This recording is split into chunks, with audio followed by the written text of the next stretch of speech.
నీ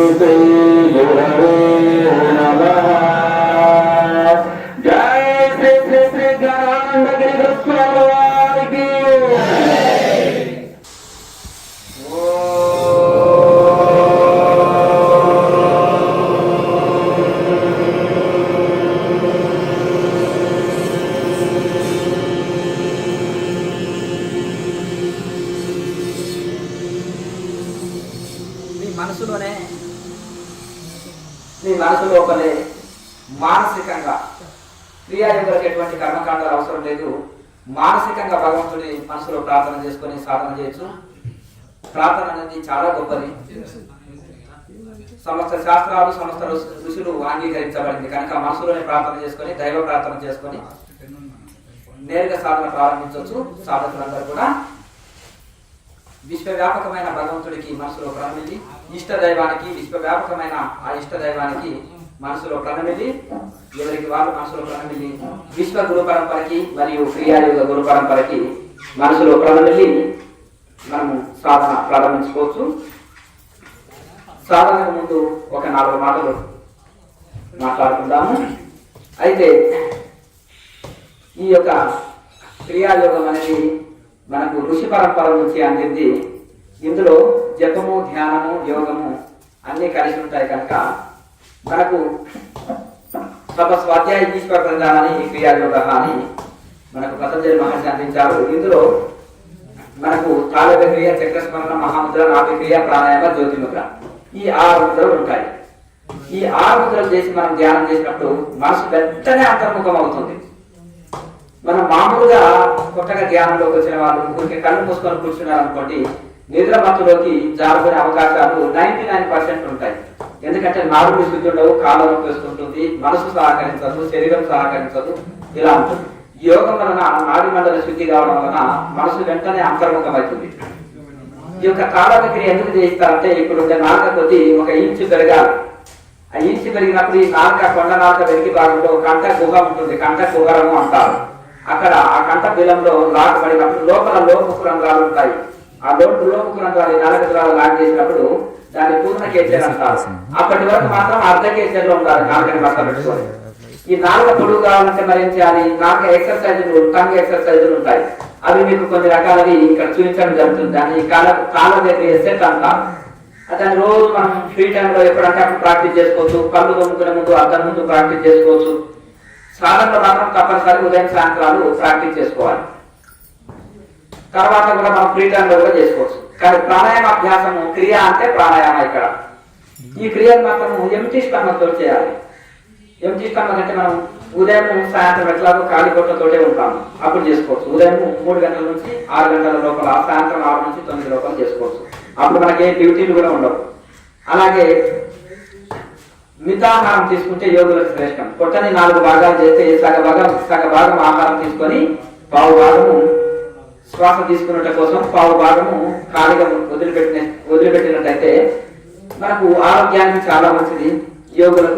యోగము అంటే ఈ మితాహారము, మిత నిద్ర, యుక్తాహార విహారస్య అని కృష్ణ పరమాత్మ గీతలో చెప్పినట్టు మితమైన నిద్ర, మితమైన తిండి, మితమైన వ్యవహారం, మితమైన పని, మితమైన అన్నిటిలో మితి తప్పితే గతి తప్పుతుంది. ఇప్పుడు మనము ఆరోగ్యం బాగుండాలంటే వాత పిత్త కఫము బ్యాలెన్స్ గా ఉన్నప్పుడు చక్కటి ఆరోగ్యం ఉంటుంది. ఏది ఎక్కువ తక్కువైనా ఆరోగ్యం చెడిపోతుంది. అలాగే ఇక్కడ కూడా మనకు షడ్రుచులు అవసరమే శరీరానికి, కానీ ఏది ఎక్కువ తక్కువైనా మనకు ఆరోగ్యము పాడవుతుంది. షడ్రుచులు ఎంత మోతాదులో ఉండాలనో అంత మోతాదులో తీసుకుంటే ఇబ్బంది లేదు. కనుక మనం తీసుకునే ఆహారమే అవసరం. ఆహారంతో కూడా సగం జబ్బు తొలగించుకోవచ్చు. నేచురోపతిలో ఏం టాబ్లెట్లు మందులు ఉండవు. ఆహారంతో మనం శరీరాన్ని క్యూర్ చేసుకుంటారు. కనుక ఏ జ్యూసులు తీసుకోవాలి, ఏ కూరగాయలు, ఏ ఆకుకూరలు తినాలి, దానికి వ్యతిరేకమైన భోజనం చేయొద్దు, దానికి తగ్గించే భోజనం తీసుకోవాలి. మరి షుగర్ అనుకుంటారు, చాలా పెద్ద జబ్బు అనుకుంటారు. నా దృష్టిలో అది జబ్బే కాదు. మీరు రైస్ మానేయండి, మిల్లెట్స్ తీసుకోండి, మొలకలు లాంటివి తీసుకోండి. పళ్ళైనా అన్ని చాలా మటుకు తీసుకోవచ్చు. పులుపు ఉండే పళ్ళు అన్ని తీసుకోవచ్చు. యాపిల్లో 2 ఉంటాయి, పులుపు తీపి. రేగి పండులో తీపి పులుపు ఉంటుంది. టమాటాలో కూడా అంతే, ఎక్కువ పుల్లటి ఉంటుంది, మీడియంగా ఉంటుంది. కనుక ప్రతి ఒక్కటి కొంచెం పులుపు తీసుకోవాలి. చేతులు ఎక్కువ తీసుకుంటూ ఈ మొలకలు ఇవి కొన్ని డైట్ మెయింటైన్ చేస్తే పచ్చి కూరగాయలు, మొలకలు లేదా ఎక్కువ మిల్లెట్స్ ఇవి తీసుకుంటూ ఉంటుంది. పచ్చజొన్న రొట్టెలు తినండి, అసలు షుగరే కంట్రోల్ అయిపోతుంది. కనుక అట్లా ఈ రకంగా మనము ఆహారంలో మార్పు చేసుకుంటే ఆహారమే అవసరం. కనుక ఏది మనకు బ్యాలెన్స్ తప్పినా మితి తప్పితే గతి తప్పుతుంది. కనుక అన్నింటిలో మితంగా బ్యాలెన్స్ గా ఉండాలి. ఎప్పుడైతే మనం ఈ సాధన ఇక నిరంతరం చేసినాం అనుకో, మొదటి లాభమే అన్ని జబ్బులు కంట్రోల్ అవుతాయి, రెండో లాభము మనశ్శాంతి, మూడో లాభము మోక్షం. ఇది మోక్ష సాధన చేసినప్పుడు ఆటోమేటిక్ గా మన శరీరంలో అన్ని కంట్రోల్ చేస్తాయి. దీనికి తలకిందులుగా ఉండనక్కర్లేదు, వేరే ఆసనాలు అక్కర్లేదు. వేరే ఆసనాలు వేస్తే మంచిదే, కానీ ఆ ఎదుగుతూ ఉంటాం, కానీ అది మోక్షాన్ని ఇవ్వలేదు. ఆసనాలు అనేది ఫిజికల్ ఎక్సర్సైజ్. కనుక ఈ జీవాత్మని పరమాత్మలో కలపడమే యోగం. కనుక ఈ యోగాన్ని మనం ఈ ప్రాణాయామాభ్యాసాన్ని ఇక్కడ క్రియ అంటారు. లాయమాస క్రియ. ఈ క్రియ చేస్తేనే నిష్క్రియ స్థితికి చేరుకుంటాం. ఈ క్రియ చేస్తేనే క్రియా పరావస్థలో చేరుకుంటాం. కనుక నిష్కామ కర్మ చేస్తేనే నైష్కర్మ స్థితి లభిస్తుంది. క్రియ చేస్తేనే నిష్క్రియ స్థితిలోకి వెళ్తాం. క్రియా పరావస్థ అంటారు అని. కనుక మనము నిరంతరము మనం ఉండేదల్లా ఏది వదలనక్కర్లేదు, ఏది వదలనక్కర్లేదు. ₹1 ఖర్చు ఉందా చెప్పండి? హిమాలయం నుంచి మన ఇంటి వరకు వచ్చింది యోగం. మరి ₹1 ఖర్చు లేదు. దీనికి మనం కావాల్సిందల్లా వైరాగ్యము, శరణాగతి, తపన, సర్వం మనం సమర్పించుకోవడమే నిజమైన భక్తి. మనం ఏమనుకుంటామంటే కట్నాలు, కానుకలు, భగవంతుడికి వజ్ర కిరీటాలు లేకపోతే గుళ్ళు కట్టేయడమే గొప్ప భక్తి అనుకుంటారు. మంచిదే, మన దగ్గర ఉన్నప్పుడు సేవ చేయడం మంచిదే. అది సత్కర్మలు అంటారు. పుణ్యకార్యాలు సత్కర్మలు మోసాన్ని ఇవ్వలేవు. కోటి యజ్ఞాలు చేసినా, కోటి యాగాలు చేసినా, కోటి దానాలు చేసినా, కోటి యాత్రలు చేసినా, కోటి తీర్థాలు మిగిలిన నోములు వ్రతాలు చేసినా మోసం అనేది రాదు. కేవలం బ్రహ్మజ్ఞానంతో మోసం వస్తుంది. బ్రహ్మజ్ఞానం ఎలా వస్తుంది? ఆత్మ విచారణ, ప్రాణాయామాభ్యాసం, యోగాభ్యాసం. ఈ యోగాభ్యాసం ఎందుకంటే మనసు అంతర్ముఖం కావడానికి, ఈ ఆత్మ విచారణ ఎందుకంటే వైరాగ్యం కలగడానికి, సంపూర్ణ వైరాగ్యం కలిగి మనసు దైవంలో లీనం అవ్వట కోసం ప్రతిబంధాలన్నీ తీసేస్తాయి ఈ రెండు. కనుక మీరు గొప్ప గొప్ప ఋషులు ఆనందంగా ఉంటే తపస్సు చేస్తున్నారంటారు, కళ్ళు మూసుకొని ధ్యానం చేశారు. కానీ ఆ ధ్యానం చక్కగా కుదరదు. ధ్యానం గొప్పదే. ధ్యానం కుదరాలంటే యోగాభ్యాసం ఉండాలి. యోగాభ్యాసం వలన మనసు అంతర్ముఖం అవుతుంది. కనుక యోగాభ్యాసం అంటే ఆసనాలు అనుకుంటారు. యోగా అనే పదం తెలిసే వరకు మీరు ఆసనాలే అనుకుంటారు. కనుక జీవాత్మని పరమాత్మలో కలపడం యోగా వేరు, యోగము వేరు.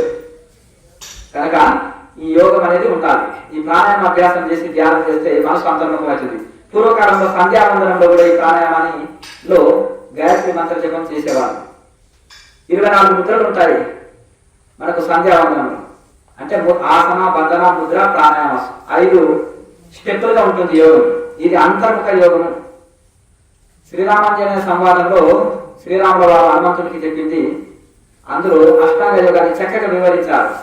అసలు నాభబిందు కళలు అంటే ఏంటిది, సవికల్ప నిర్వికల్ప సమాధి అంటే ఏంటిది, అసలు ఏ టు జెడ్ ఆధ్యాత్మికంలో 108 ఉపనిషత్తు సారమెల్లా తీసి శ్రీరామచంద్ర వారు హనుమంతుడికి చెప్పారు. కనుక ఇది దేవి దేవతల నుంచి కృష్ణ పరమాత్మ భగవద్గీతలో చెప్పారు. ఇదే సహజం కర్మ కౌంతేయ. ఏది సహజ కర్మ? పని చేయకపోతే నెల రోజులైతే 6 నెలలు కాదు 6 సంవత్సరాలు బ్రతుకుతాం మనం. బ్రతకలేము. ఇది డబ్బులు బ్యాంకులు ఉన్నాయనుకో, బ్రతుకుతామా? బ్రతకలేము. చెప్పండి. మరి శ్వాస తీసుకోకపోతే బ్రతుకుతారా?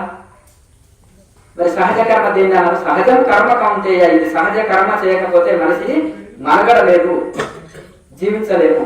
అసలు శ్వాసక్రియ లేని నిమిషం కూడా బ్రతకలేము. యోగులు అంటే కొన్ని గంటలు తరబడి కొంతమంది ఆ క్రియా పరావస్థ చెందిన వాళ్ళు రోజుల తరబడి కూడా సమాధిలో ఉంటే శ్వాస అవసరం లేదు, గుండె కూడా కొట్టుకోనక్కర్లేదు, పల్స్ కూడా కొట్టుకోనక్కర్లేదు, అన్నీ ఆగిపోతాయి డెడ్ బాడీ లాగా. కానీ డెడ్ బాడీ కుళ్ళిపోతుంది. కనుక ఈ యొక్క సమాధిలో ఉండే శరీరం కుళ్ళిపోదు. ఎన్ని సంవత్సరాలైనా ఉంటారు. వాళ్ళకి ప్రపంచ అతీత అవస్థ, క్రియా పరావస్థ, ఇంద్రియ అతీత అవస్థ. అది ఇంద్రియాలకు లోబడినవి మిగతా అవస్థలు. జాగ్రత్త, స్వప్న, సుషుప్తి అనేది ఇవి అన్ని కూడా ఇంద్రియాలకు లోబడిన అవస్థలు. క్రియా పరావస్థ అనేది ఇంద్రియ అతీతమైన స్థితి. అక్కడ ఏది అక్కర్లేదు. దైవంలో దినమై దైవంతో సమానంగా అయిపోతున్నారు. అందుకని వాళ్ళ యోగుల పటాలకు మనం పూజ చేస్తాము, మొక్కుతాము. ఒక దేవతలాగా చూస్తాం. ఋషుల్ని కూడా పూజిస్తాం కదా, మన ఋషి వంశం కదా. ఒక్కొక్కరికి ఒక ఋషి గోత్రం ఉంటుందా లేదా? ఆ ఋషి వారసులము, ఋషి సంతతి అని మరవరాలు. కనుక ఆ ఋషుల మార్గంలో మనం కూడా మన గోత్ర ఋషిని ఆదర్శం తీసుకొని మనం కూడా మనం ఉద్యోగంలో పరిపూర్ణులం కావాలి. చేస్తూ పోతుండాలి, నిరుత్సాహపడనక్కర్లేదు. మనం ఒక పిచ్చి పుస్తకాలు అన్ని చూపించి ఒక 4 పుస్తకాలు తీసుకొచ్చి ఇది అన్ని చదవాలంటే చిన్నపిల్లవాడు నాకు స్కూలే వద్దు అంటారు. అవునా కదా? ప్రతి సంవత్సరం ఒక్కొక్క తరగతి ముందుకు వెళ్తుంటాము. ఎన్ని ఎగ్జామ్స్ రాస్తారు? అవునా కదా? ప్రతి నెల ఒక ఎగ్జామ్ రాస్తారు, 3 నెలలకు ఒకటి రాస్తారు, 6 నెలలకు ఒకటి రాస్తారు, సంవత్సరానికి ఫైనల్ ఎగ్జామ్ రాస్తారు. ఎన్ని పరీక్షలు? అవునా కదా? మరి యోగంలో కూడా అనేకమైన విగ్రహాలు, ఆటంకాలు, పరీక్షలు ఉంటాయి. అవి తట్టుకొని నిలవాలి. అలా ఒక్కొక్క తరగతి ఒక్కొక్క సంవత్సరం ఒక తరగతి పూర్తి చేసుకుంటాం కదా. ఒక పిహెచ్డి అంటే 18 సంవత్సరాలు చదవాలి. 18 సంవత్సరాలు ఒక పిహెచ్డి పూర్తి అవుతుంది. కనుక అంత నిరుత్సాహపడద్దు. ఉత్సాహంతో, శ్రద్ధతోటి, ఉత్సాహంతో, ఇష్టంతో, సంపూర్ణ శరణాగతితోటి భగవంతుడికి మనం సమర్పించుకొని సాధన చేస్తే పూర్ణ ఫలితం పొందుతాం. సైన్స్ లో మనం కరెక్ట్ గా ఫార్ములా కరెక్ట్ ఉంటేనే ఏదైనా ఈ ఫ్యాన్ తిరగాలన్నా, ట్రైన్ నడవాలన్నా, బస్సు నడవాలన్నా, స్టీమర్ నడవాలన్నా, నీటి అడుగు భాగంలో కూడా జలాంతర్గామినీళ్ళు ఉంటాయి కదా కొన్ని, అవి నడవాలన్నా, ప్రతి ఒక్కటి కూడా ఏవి నడవాలన్నా అవి ఒక సూత్రం మీద నడుస్తాయి. అలాగే యోగం కూడా ఒక సూత్రం మీద నడుస్తుంది. కనుక మన వెహికల్ ని కంట్రోల్ చేయాలంటే బ్రేకులు ఉండాలన్నా ఉంటాయి. అట్లా మనసుని కంట్రోల్ చేయాలంటే ప్రాణాయామంతో కంట్రోల్ చేయొచ్చు. ఋషులు కనుక్కున్న టెక్నిక్. మీరు మామూలుగా జపం చేసి చూడండి, సంధ్యావందనంలో కానీ గాయత్రి జపం చేసినప్పుడు కానీ ప్రాణాయామం చేసి జపం చేయాలి. ప్రాణాయామంలో జపం చేయాలంటే మీ మనసు అంతర్ముఖ వైపు ఇష్ట దైవంలో. ప్రాణాయామం లేకుండా జపం చేస్తే నిద్రమత్తులోకి జారుకోవడము, కాలు నొప్పి పుట్టడము, లేదంటే చక్కగా ఎక్కువసేపు కూర్చోలేకపోవడం జరుగుతుంది. కనుక పూర్వకాలంలో మంత్రోపదేశంతో పాటు ఈ ప్రాణాయామ అభ్యాసాన్ని కూడా ఉపదేశం చేసేవారు గురువులు. కాలానుగుణంగా ఇక కొంత పలసబడిపోతుంది. ఇప్పుడు మనం హోమం చేసినా, పూజలు చేసినా సంకల్పం ఉంటుంది. ప్రాణాయామ వినియోగ ముక్కు పట్టుకోండి, గాయత్రి మంత్రం 5 సార్లు చెప్పి చేతి కట్టుకోండి అని మళ్ళీ చేస్తారు. సంకల్పంలో ఎందుకు కర్మకాండాల్లో కూడా యోగాన్ని చేర్చారు ప్రాణాయామాన్ని. అక్కడ మనసు ఏకాగ్రత చెందుతుంది. తర్వాత ఆ పూజ, హోమము ఇవన్నీ చక్కగా సాగుతాయని, ఏకాగ్రతతో చేసినప్పుడు చక్కగా చేస్తే చక్కటి ఫలితం పొందుతామని. కనుక మనం ఏదైనా పర్ఫెక్ట్ చేస్తే పర్ఫెక్ట్ ఫలితం. పక్క వాళ్ళు ఆన్ టికెట్ నెంబర్ వేసినాం అనుకోండి, మార్కులన్నీ అయ్యో పేపర్లు మిస్ అయినాయని తీసుకపోయి ఏం చేస్తారు, వాళ్ళ పేపర్లో జమ చేసి పెడతారు. అప్పుడు మార్కులన్నీ వాళ్ళకి వెళ్ళిపోతాయి. అలాగే మనం ఏకాగ్రతతో చేస్తేనే పూర్తి ఫలితం వస్తుంది. చిత్తశుద్ధి లేని శివ పూజలు వెళ్ళాలి అంటారు. ఆ చేసిన కొద్దిసేపు అయినా ఏకాగ్రతతోటి మనము జపము, తపము, ధ్యానం చేయాలి. ఏకాగ్రత లేకుండా డ్రైవింగ్ చేస్తే మన ప్రాణానికి సేఫ్టీ లేదు, పక్క వాళ్ళ ప్రాణానికి కూడా సేఫ్టీ లేదు. అవునా కదా? ఏకాగ్రతతో వంట చేయకపోతే చక్కగా కుదురుతుందా చెప్పండి. మీరు మనసులో అక్కడ ఉప్పాన ఎక్కువైతుంది, కారం ఎక్కువైతుంది, అది అక్కడ మారిపోతుంది. అవునా కదా? అవుతుంది లే కూర అని ట్రై చేస్తున్నారు అనుకోండి, ఇక్కడ టీవీ చూసుకుంటున్నారు అనుకోండి, కూరలో కొంతవరకు వాటర్ ఉంటాయి కాబట్టి ఇబ్బంది లేదు, కానీ మారిపోతుంది కదా. అలాగే ఇక కందిపప్పు కాటు పోయిన కందిపప్పు అని ఒక పద్యమే ఉంది. అది టేస్ట్ ఉండదు. కందిపప్పు కరెక్ట్ చేస్తే రోజు అనేది వస్తుంది, బ్రాహ్మిన్స్ రోజు తింటుంటారు. అవునా? అది కాటు పోతుంది. అలాగే ఎంత ఏకాగ్రతతో చేస్తే పర్ఫెక్ట్ ఉంటుంది. కనుక మనకు కావాల్సింది శరణాగతి, వైరాగ్యము, తపన, శ్రద్ధతో చేస్తే మనం యోగంలో పరిపూర్ణం అవుతాం. ఉన్న దాంట్లో మనం ఉదయం సాయంత్రం కొంత సమయాన్ని కేటాయించుకొని సాధన చేస్తుండాలి. సెలవు దినాల్లో ఒక 2 గంటలు సాధన చేసి 1 అవర్ గ్యాప్, 2 గంటలు సాధన చేసి 1 అవర్ గ్యాప్, ఇలా రోజంతా చేయొచ్చు. రోజుకు 5-6 గంటలు కూడా మీరు ధ్యానం చేసుకోవచ్చు. కొత్త వాళ్ళైనా పర్వాలేదు. అప్పుడు ఏం చేయాలి, జ్యూస్ లాంటివి తీసుకోవాలి. కూరగాయల జ్యూస్, ఆకుకూరల జ్యూస్, ఫ్రూట్ జ్యూస్, పాలు, ఇటువంటి ద్రవాహారం లాంటివి తీసుకుంటే ఎక్కువ గ్యాప్ ఇవ్వనక్కర్లేదు. 1 అవర్ చేశారు, 1 అవర్ గ్యాప్ ఇస్తున్నారు, 1 అవర్ చేయడమే. మహాముద్ర లాంటిది వేయడం వల్ల అడుగు నొప్పులు, కీళ్ళ నొప్పులు పోతాయి, తిమ్మిళ్ళు వచ్చినా పోతాయి, ఎక్కువసేపు కూర్చోనగలుగుతాం. కనుక నాకు తెలిసిన మహానుభావులు హిమాలయాల్లో చాలా మంది ఉన్నారు. వాళ్ళు 150 సంవత్సరాల వయసులో కూడా వాళ్ళు నడుస్తుంటే మనకు పరిగెత్తవలసి వస్తుంది. అట్లనా? మరి ఏది తినారు, వాళ్ళు గాలి తిని బ్రతుకుతున్నారు. మా జీవనాకాలంలో 1000 మంది సాధువులు ఉండేవాళ్ళు. అట్లా 100 తరబడి సంవత్సరాలు దించి అసలు వాళ్ళు యువకుల్లాగానే మళ్ళీ వాళ్ళ శరీరాన్ని సాగుతున్నట్టు చూసేస్తారు. వాళ్ళు చక్కగా 8 గంటలైనా రాయిదాకా 1 సంవత్సరం లేవకుండా కూర్చోమంటే కూర్చుంటారు అంతే. అంటే మరి ఆ స్థితి ఎట్లా కలిగింది వాళ్ళకి? అంత అభ్యాసం. కొంతమంది డ్రైవింగ్ చేతిలో నడుస్తున్నారంటే ప్రాక్టీస్ బలం. అది కనుక అలాగే మనము సాధనతో కృషి ఉంటే ఋషులు అవుతారు, సాధనతోటి సాధ్యంగా అని లేదు. కనుక ఇక్కడ మీరు తాళ దగ్గరే చెప్పుకున్నాం. ఈ 4 ఎక్సర్సైజ్ చేయడం వల్ల 4 పొడవు పూర్ణ కేజీ వస్తుంది. తర్వాత చక్ర స్మరణ, ఈ చక్రాల యాక్టివేట్ కోసం చక్ర స్మరణ చేస్తాం. నాభి క్రియ అంటే మహాముద్ర, కుండలి యాక్టివేట్ కాంతి మనము సాధనలో అభివృద్ధి ఉండదు, డెవలప్మెంట్ ఉండదు. మనం కుండలిని అది సాధన పెట్టుకోవడం కాదు, అందులో ప్రాణాయామ అభ్యాసం నేర్పియాలి, ముద్రలు నేర్పియాలి కరెక్ట్ గా, అప్పుడే పూర్తి ఫలితం వస్తుంది. ప్రతి పరంపరలో కూడా యోగం అనేది కొన్ని ముద్రలు తీసుకునేది, వాళ్ళకు నచ్చిన ముద్రలు. కానీ యోగం అనేది తప్పనిసరి ఉండేది. కనుక యోగము మనోలయానికి కారణం, ఉపయోగపడుతుంది. కనుక ఈ మహాముద్ర చేస్తే లాభం ఏంటంటే కుండల్ని యాక్టివేట్ చేసే ముద్ర అంటారు. ఇది మహాబంధనం అనే అటయోగంలో ఒక పద్ధతి ఉంది. ఆ మహాబంధన క్రియ అందరూ చేయలేనిది, ఒకవేళ చేస్తే సరిగా ఆహార నియమాలు ఇవన్నీ కరెక్ట్ గా ఉండాలి. అది చేస్తే ఏ ఫలితం వస్తుందో ఒక నార్మల్ గృహస్థాపనలో కామన్ జ్ఞానం కూడా ఒక సహజంగా ఉండేవాళ్ళు కూడా ఎటువంటి సైడ్ ఎఫెక్ట్ లేకుండా కుండల్ని యాక్టివేట్ చేసుకునే ఒక పద్ధతిని మహాముద్రలో మనకు ఏర్పాటు చేశారు. కనుక ఈ మహాముద్ర చేస్తే మనకు కుండల్ని యాక్టివేట్ అవుతుంది. అయితే కుండల్ని యాక్టివేట్ అవుతుంది. అలాగే మనకు కుండల్ని యాక్టివేట్ తో పాటు ఈ కాళ్ళ నొప్పులు, కీళ్ళ నొప్పులు, నడుము నొప్పులు, జాయింట్ పెయిన్స్ తీసేస్తుంది మహాముద్ర. 2 బెనిఫిట్స్ ఉంటాయి. నాభి క్రియలో 72,000 నాడుల కనెక్షన్ ఈ నాభిలో ఉంటుంది. చిన్నప్పుడు తల్లి పిల్లల నుంచే చిన్నపిల్లవాడు శ్వాసని ఆహారాన్ని తీసుకుంటాడు పిండంగా ఉన్నప్పుడు. మరి ఆ యొక్క జీవుడు 7వ నెలలో వస్తాడు కదా జీవుడు పిండంలోకి. ఆ వచ్చినప్పుడు ఆ శ్వాస ఆహారం తీసుకోవాలి. జీవుడు వచ్చిన తర్వాత అది తల్లి పిల్లల నుంచి తీసుకుంటారు. తర్వాత జన్మ తీసుకున్న తర్వాత ప్రసవించిన తర్వాత ఆ పేరుని కట్ చేసి ముడివేస్తారు. అయితే 72,000 నాడుల కనెక్షన్ ఇక్కడ నాడులో ఉంటాయి కనుక అక్కడ మనం యొక్క ముద్ర పెట్టి చేసినట్లయితే, నాభి క్రియ ముద్ర పెట్టి చేసినట్లయితే ఆ యొక్క 72,000 నాడుల కనెక్షన్ శుద్ధి అయితే తర్వాత ఈ యొక్క ప్రాణాయామ అభ్యాసం, ఈ క్రియ చేస్తేనే నిష్క్రియ స్థితి లభిస్తుంది. ఈ క్రియ చేస్తేనే క్రియాపరవస్థ లభిస్తుంది. కనుక ప్రాణాయామతోటి మనోలయం జరుగుతుంది, నాడి మండల శుద్ధి జరుగుతుంది. ఇప్పుడు మనకు కొన్ని క్లాస్ అంటారు. ఇప్పుడు కొంతమంది యాక్సిడెంట్ లో ఏదైనా దెబ్బలు తగిలినప్పుడు, మైండ్ లో ఏదైనా ఇక్కడ తలకు దెబ్బ తగిలినప్పుడు ఇక్కడ ఈ సైడ్ శరీరం, కాళ్ళు, చేతులు పనిచేయవు. క్లాస్ ఉన్నాయి అంటారు. ఎందుకంటే ఇక్కడ వచ్చే సప్లై ఆగిపోతుంది. అలాగే కొంతమందికి కాళ్ళ నొప్పులు విపరీతంగా వస్తుంటాయి. పెద్ద వయసులో అంటే అది వేరే, కానీ మధ్య వయసులో కూడా వస్తుంటాయి. అంటే ఇక్కడ తీసుకున్న ప్రాణశక్తి, ఆక్సిజన్, ఆ ప్రాణశక్తి సరిగా అందట్లేదు ఒక భాగానికి. ఇప్పుడు మనము వాటర్ పైప్ ఉంది, చెట్లకు పట్టేది, మామూలుగా వడించి పైపు ఉంటుంది, అది మడత పడితే నీళ్లు రావు.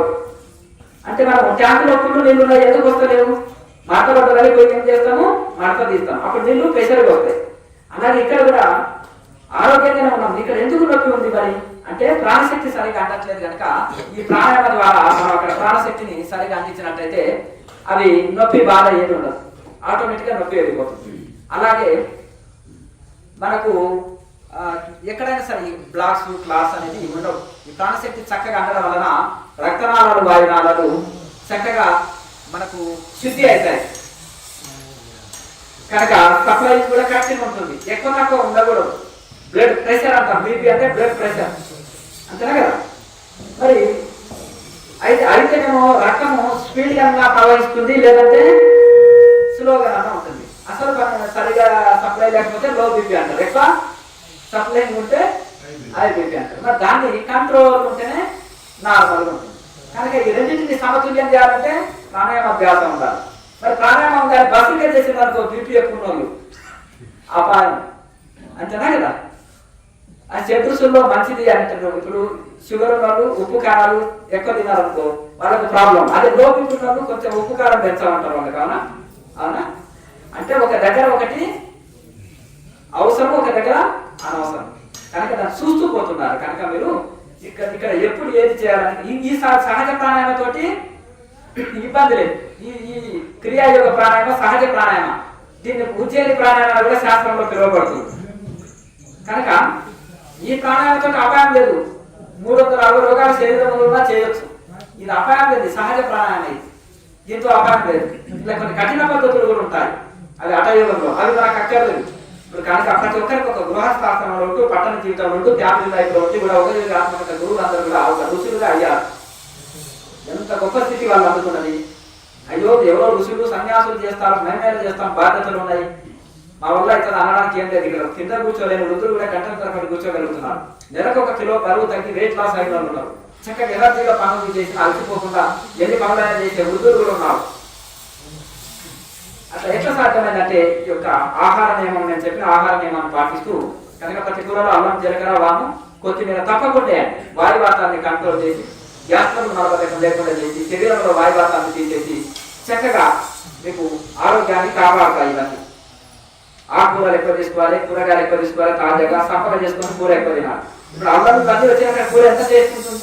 అట్లా ఆహార నియమాలు పాటిస్తూ ఎవరైతే సాధన బాగా చేస్తారో సాధ్యమైనంత వరకు ఒకటే పూట రైస్ తీసుకొని పచ్చదొన్న రొట్టెలు బాగా తీసుకోండి. సాయంత్రం కూడా నైట్ కూడా పచ్చదొన్న రొట్టె తీసుకోండి. అవసరం ఉన్నప్పుడు జావా తీసుకోండి. రాగి అంబలి లేదా జొన్న అంబలి తీసుకోవాలి, మిల్లెట్స్ తీసుకోవాలి.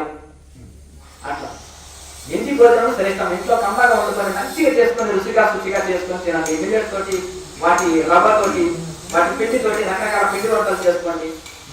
ఆయుష్ కూడా గాఢ నూనె లేదా నెయ్యి ఇటువంటిది వాడండి, తక్కువ వేసుకోవాలి.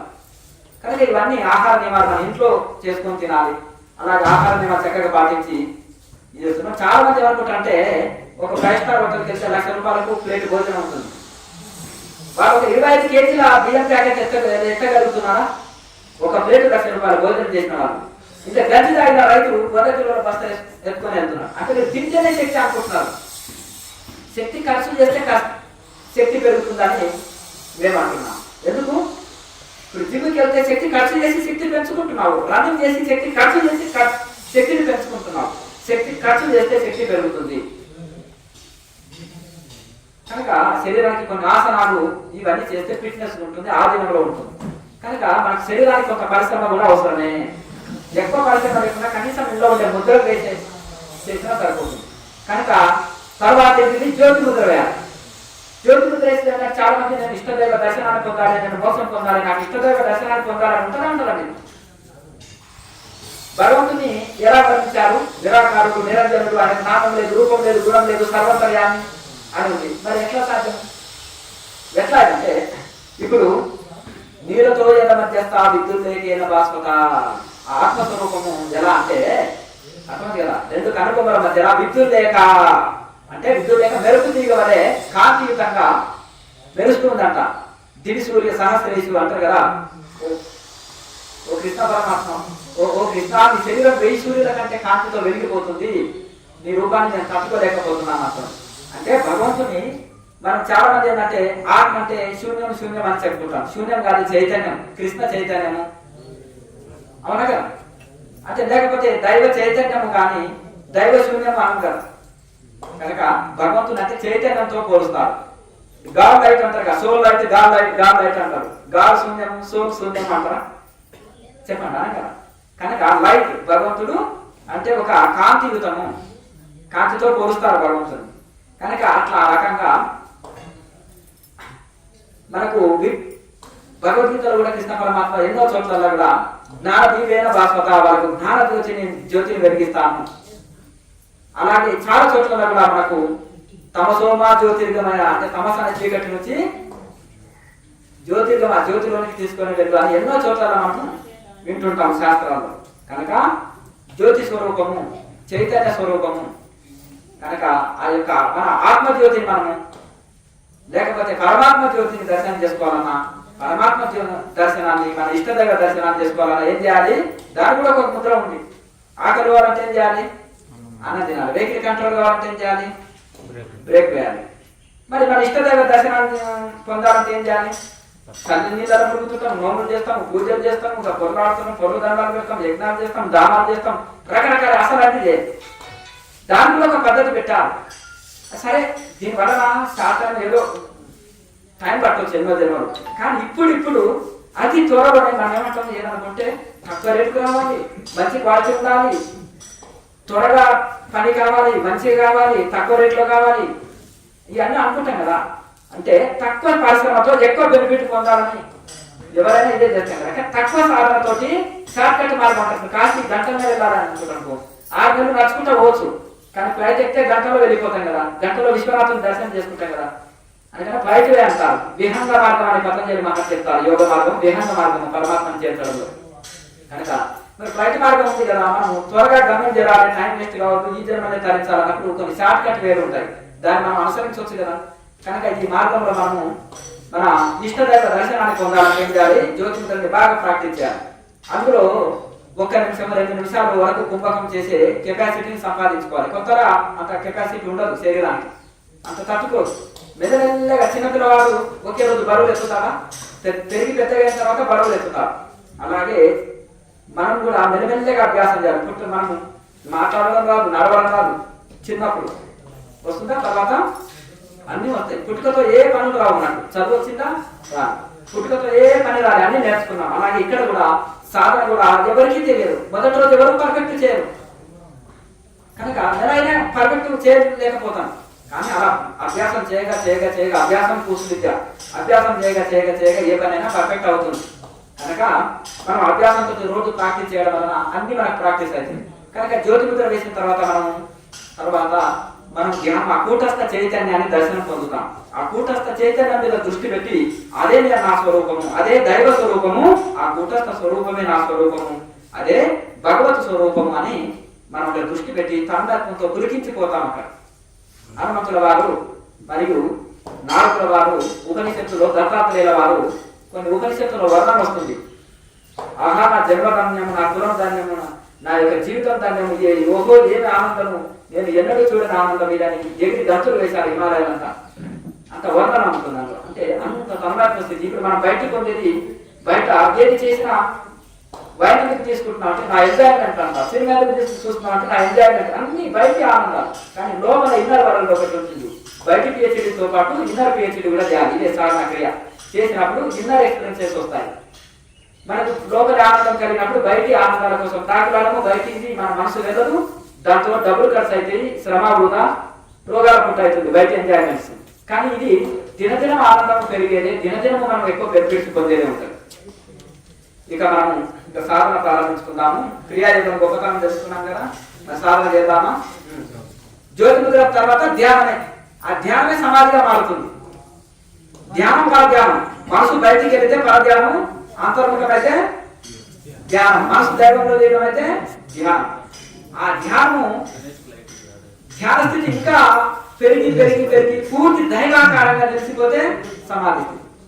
దైవంగా కర్పూర కరిగిపోయి ఏం మిగలదు, మనసు కరిగిపోయి దైవాకారంగా మారిపోతుంది, ఏం మిగలదు. అట్లా జాగ్రత్త, స్వప్న, సుషుప్తి. దీనికి కావాలనేదే తురియ స్థితి మనకు కావాల్సింది. మరి కొన్ని నియమాలు కన్నా ఒక మనం ఆ స్థితికి వెళ్ళాలంటే లక్షణాలు గొప్పది, అవునా కదా. మరి దానికి కొన్ని కండిషన్స్ పెట్టుకోవాలా అవుతా. ఎవరికి వాళ్ళు పెట్టుకోవాలి, ఎవరు వచ్చి మనకి కండిషన్ పెట్టనక్కర్లేదు, అవునా. అట్లా మనకి మనమే కొన్ని ఇది పెట్టుకున్నప్పుడు ఫలితం పొందుతాం. నశ్రేయ నియమం విన, నియమం లేని శ్రేయస్సు లేదు, భగవద్గీత చెప్తుంది. కనుక నియమం పెట్టుకోవాలి కొన్ని. కనుక మనం అందరూ కళ్ళు మూసుకొని ఒక ప్రతిజ్ఞ చేసి సాధన చేసుకుంటాము. ముందుకు చేకూర్చండి. నేను ఈ రోజు నుంచి క్రియావాన్గా మారుతున్నాను. నేను ఈ రోజు నుంచి త్రికరణ సిద్ధితో క్రియాయోగ ధ్యానం చేస్తాను. నేను ఈ క్షణం నుంచి మధ్యానికి మాంసానికి దూరంగా ఉంటాను. పూర్తి స్థాయి శాకాహారిగా మారుతాను. నా సహధర్మపత్నిని తప్ప తోటి స్త్రీలను సోదరిగా భావిస్తాను. నా సహధర్మపతిని తప్ప తోటి పురుషులని సోదరులుగా భావిస్తాను. అందరితో సోదర భావంతో ఉంటాను. నీతి నిజాయితీతో నా బాధ్యతలను నెరవేర్చడంతో పాటు వ్యక్తిగత బాధ్యతగా సమాజ సేవ చేస్తాను. తల్లిదండ్రులను ప్రత్యక్ష దైవాలుగా భావించి గౌరవిస్తాను మరియు వారికి సేవ చేస్తాను. నేను ఇవాళ నుంచి దైవ దూషణ మరియు గురు దూషణ చేయను. ఆధ్యాత్మికంగా బాధ్యతాయుతంతో ఉంటాను. పర్యావరణ పరిరక్షణ మరియు స్త్రీ స్త్రీలను గౌరవించడం నా ప్రథమ బాధ్యతగా స్వీకరిస్తున్నాను. నేను ఈ క్షణం నుంచి నా మతాన్ని ఆచరిస్తూ మిగిలిన మతాలను మరియు సాంప్రదాయాలను గౌరవిస్తాను. కుల, వర్ణ, ప్రాంత, లింగ వివక్ష చూపకుండా నా దేశం పట్ల బాధ్యతాయుతంగా ఉంటూ భావితరాలకు ఆదర్శంగా ఉంటాను.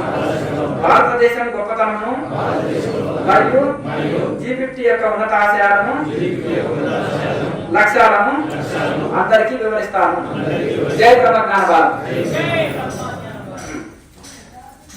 సాధన ప్రారంభించుకుంటాము.